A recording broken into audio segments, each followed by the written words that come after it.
Assalamualaikum warahmatullahi wabarakatuh. Bertemu lagi dengan Ibu, mata pelajaran Pendidikan Agama Islam dan Budi Pekerti di kelas 8. Bagaimana kabarnya hari ini anak-anak? Semoga semuanya sehat selalu ya. Pada kesempatan kali ini, kita akan membahas tentang ibadah dengan disiplin dan penuh harap kepada Allah Subhanahu wa taala serta peduli terhadap sesama melalui sholat jenazah. Nah, apakah kalian pernah mendengar yang berkaitan dengan sholat jenazah? Pasti sudah pernah dong ya. Oke, apa sih yang dimaksud dengan sholat jenazah itu? Dan bagaimana hukumnya? Nah, di sini Ibu akan membahas tentang bagaimana definisi atau maksud serta hukum dari sholat jenazah.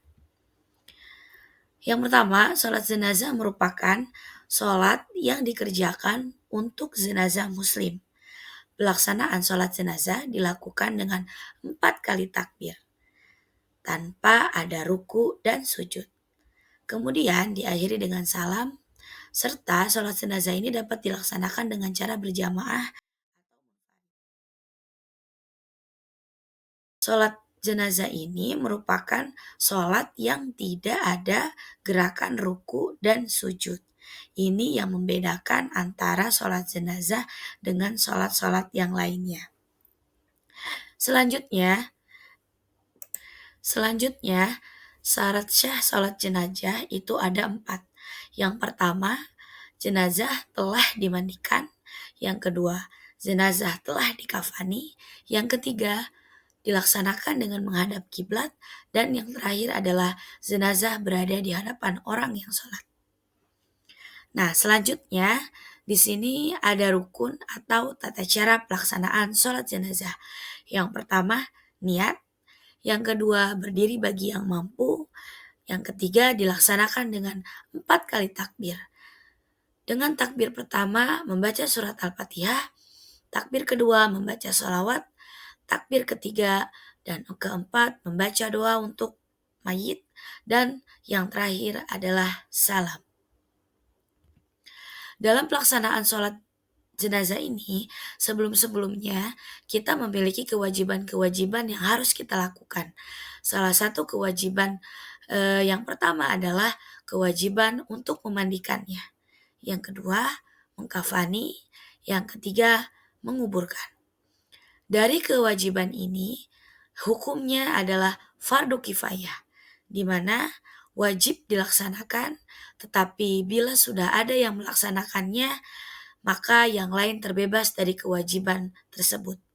Tetapi jika tidak ada yang melaksanakannya satupun, maka semua umat Islam daerah tersebut akan mendapatkan dosa. Dalam pelaksanaan sholat jenazah, kita harus tahu dulu dan mengidentifikasi dulu jenis apa atau jenis kelamin apa dari jenazah tersebut. Nah, di sini kenapa kita harus mengidentifikasi jenazah laki-laki atau jenazah perempuan? Karena posisi imam itu berbeda antara jenazah laki-laki dan jenazah perempuan. Di mana pada posisi imam di saat jenazah laki-laki, imam itu sejajar dengan kepala mayit. Sedangkan ketika dihadapkan dengan posisi jenazah perempuan, imam berada di posisi pertengahan mayit. Selanjutnya, tata cara pelaksanaan sholat jenazah. Yang pertama, niat.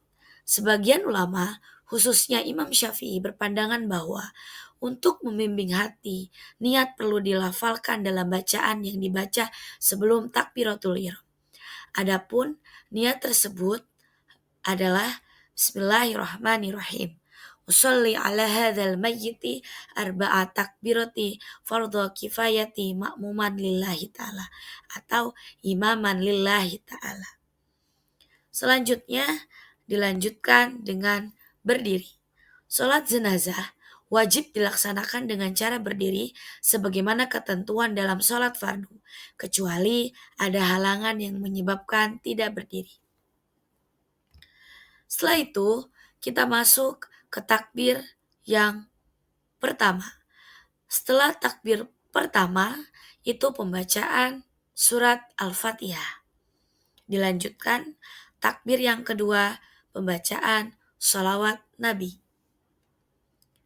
Setelah itu, takbir ketiga membaca doa untuk jenazah. Nah, di sini ada perbedaan makna dari ayat atau bacaan doa untuk jenazah laki-laki atau jenazah perempuan. Doa tersebut merupakan contoh untuk jenazah laki-laki, sedangkan untuk jenazah perempuan dengan mengganti kata ganti pada bacaan doa sesuai dengan jenis kelamin jenazah tersebut. Contoh misalkan Allahumma gfir lahu itu untuk jenazah laki-laki. Kemudian untuk jenazah perempuan Allahumma gfir laha. Jadi kata gantinya untuk jenazah perempuan tinggal kita ganti dengan kata ganti huruf H. Nah, untuk takbir keempat, kita membaca doa Allahumma la tahrimna ajrahu wa la taftinna ba'dahu waghfir lana walahu. Itu untuk jenazah laki-laki. Sedangkan untuk jenazah perempuan, Allahumma la tahrimna ajroha wa la taftinna ba'daha waghfir lana walaha. Dilanjutkan dengan salam. Makna dalam pelaksanaan sholat jenazah ini sangat erat kaitannya dalam kehidupan bersosialisasi di masyarakat. Yang pertama, mengingatkan kita untuk mengingat kematian, bahwasannya semua manusia akan mengalami kematian. Yang kedua, memberi penghormatan kepada keluarga dan mayit tentang rasa kasih sayang. Yang ketiga, menunjukkan solidaritas antara umat Islam satu dengan yang lainnya. Dan yang terakhir adalah tercipta hubungan silaturahmi yang erat antara satu sama lain. Adapun nilai yang terkandung dalam pelaksanaan sholat jenazah ini yang pertama adalah nilai disiplin. Yang kedua, nilai tawakal. Yang ketiga, nilai mengingat keagungan Allah. Yang keempat, nilai rendah hati dan penuh harap. Yang kelima, nilai mengingat pada Sang Pencipta. Dan yang terakhir adalah nilai kepedulian sosial. Itulah yang bisa saya sampaikan terkait tentang materi melaksanaan sholat jenazah. Semoga kita menjadi umat muslim yang selalu berpegang teguh kepada nilai sosial bermasyarakat. Terima kasih. Wassalamualaikum warahmatullahi wabarakatuh.